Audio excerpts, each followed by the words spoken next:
CM Revanth రెడ్డిని హైదరాబాద్లో రాష్ట్రానికి కాబోయే సీఎస్కే రామకృష్ణారావు మర్యాదపూర్వకంగా కలిశారు. రామకృష్ణారావుని ప్రభుత్వం సీఎస్గా నియమించింది. త్వరలోనే ఆయన అధికార బాధ్యతలు చేపట్టనున్నారు. ఈ ఏడాది ఆగస్టు 4 వరకు ఆయన పదవిలో ఉంటారు. మరోవైపు ప్రస్తుత సీఎస్ శాంతికుమారిని ఎంసీహెచ్ఆర్డీ వైస్ చైర్పర్సన్ గా నియమిస్తూ ప్రభుత్వం ఉత్తర్వులు జారీ చేసింది.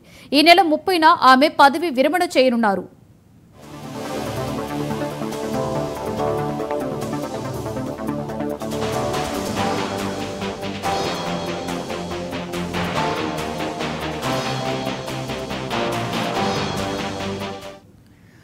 సీఎం రేవంత్ రెడ్డిని హైదరాబాద్లో రాష్ట్రానికి కాబోయే సీఎస్కే రామకృష్ణారావు మర్యాదపూర్వకంగా కలిశారు. రామకృష్ణారావుని ప్రభుత్వం సీఎస్గా నియమించింది. త్వరలోనే ఆయన అధికారిక బాధ్యతలు చేపట్టనున్నారు. ఈ ఏడాది ఆగస్టు 4 వరకు ఆయన పదవిలో ఉంటారు.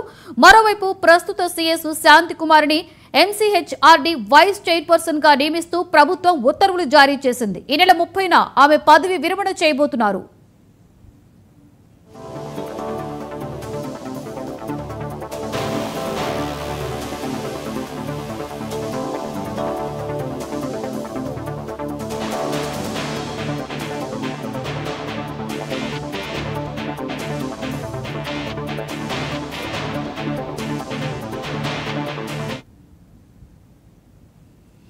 మంచిర్యాల జిల్లా మందమరి మున్సిపాలిటీని